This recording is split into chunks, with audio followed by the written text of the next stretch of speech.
এবার নাগরিকত্বের জন্য লাগবে একেবারে নতুন আইডি কার্ড। আধার কার্ড, ভোটার কার্ড কিংবা প্যান কার্ড থাকলেও চলবে না। দেশের প্রত্যেক মানুষের জন্য কেন্দ্র সরকার নিয়ে আসছে একমাত্র প্রমাণপত্র, স্মার্ট সিটিজেনশিপ কার্ড। এই নতুন কার্ড সবাইকেই বানাতে হবে, না হলে নাগরিকত্ব নিয়ে বড় বিপদে পড়তে হতে পারে। তাহলে কারা কারা এই আইডি কার্ড পাবেন, কি কি নথি লাগবে এই কার্ড বানাতে, ভোটার লিস্টের পাশাপাশি নাগরিকত্ব প্রমাণে আর কি কি কাগজপত্র দেখাতে হবে, এই সব কিছুরই খুঁটিনাটি আমরা জানাবো আজকের এই ভিডিওতে। কিন্তু তার আগে বন্ধুরা, ভিডিওটি যদি গুরুত্বপূর্ণ মনে হয় তাহলে অবশ্যই লাইক করুন, শেয়ার করুন আর সাবস্ক্রাইব করে নিন আমাদের চ্যানেল। আর আমি জানতে চাই, আপনার মতে আধার কার্ড কি নাগরিকত্বের প্রমাণ হিসেবে যথেষ্ট হওয়া উচিত, নাকি আলাদা কার্ড আনা জরুরি? কমেন্টে লিখে জানাতে ভুলবেন না। তো দেখুন, এখানে বলা হচ্ছে আধার কার্ড, ভোটার কার্ড বা প্যান কার্ড নয়, নাগরিকত্বের জন্য আসছে স্মার্ট সিটিজেনশিপ কার্ড। তো বন্ধুরা, নাগরিকত্ব নিয়ে এখন গোটা দেশে প্রবল উত্তেজনা। একদিকে বিহারে ভোটার তালিকা সংশোধনে 65 লক্ষ মানুষের নাম বাদ পড়েছে, অন্যদিকে বাংলাতেও ইতিমধ্যেই 22 লক্ষ নাম বাদ দেওয়া হয়েছে। আর এরই মাঝে এসেছে বড় ঘোষণা, নাগরিকত্ব প্রমাণের জন্য আসছে স্মার্ট সিটিজেনশিপ কার্ড। এবার প্রশ্ন হচ্ছে, এই কার্ড আসলে কি? সরকারের পরিকল্পনা অনুযায়ী এই স্মার্ট সিটিজেনশিপ কার্ড হবে একমাত্র বৈধ নাগরিকপত্র প্রমাণপত্র, অর্থাৎ ভোটার কার্ড, আধার কার্ড বা প্যান কার্ড থাকলেই চলবে না। এগুলো শুধু পরিচয় বা ঠিকানার প্রমাণ হিসেবে থাকবে, কিন্তু নাগরিকত্বের প্রমাণ হিসেবে গণ্য হবে একমাত্র এই নতুন স্মার্ট কার্ড। কারা কারা এই কার্ড পাবেন? জন্মসূত্রে যারা ভারতীয়, বংশসূত্রে যাদের বাবা মা ভারতীয় নাগরিক, দীর্ঘদিন ভারতে বসবাসের পর নাগরিকত্ব পাওয়া ব্যক্তিরা, আর বিশেষ করে শরণার্থী বা উদ্বাস্তু যারা সরকারের অনুমোদন পাবেন, সবাইকে এই নতুন কার্ড দেওয়া হবে। এই কার্ড বানাতে কি কি নথি লাগবে, এটাই এখন সবচেয়ে বড় প্রশ্ন। কেবল আধার কার্ড বা ভোটার কার্ড দেখালেই হবে না।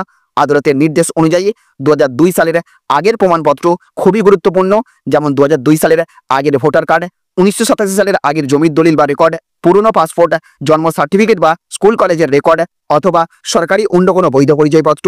এই নথি না থাকলে নাগরিকত্ব প্রমাণ করতে সমস্যা হতে পারে। বিহারে নাম কাটা যাবার অন্যতম প্রধান কারণও এটি। তাহলে আধার কার্ডের কাজকে আধার কার্ড থাকবে, কিন্তু সেটা শুধু পরিচয় এবং ঠিকানা প্রমাণ করার জন্য।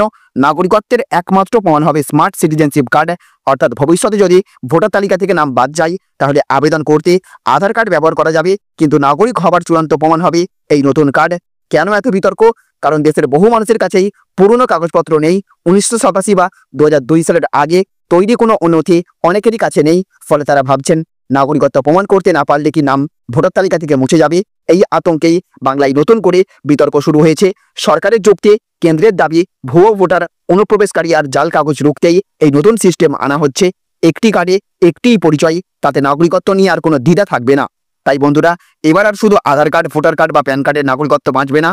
দেশের প্রতিটি মানুষকে বাধ্যতামূলকভাবে বানাতে হবে এই নতুন স্মার্ট সিটিজেনশিপ কার্ড।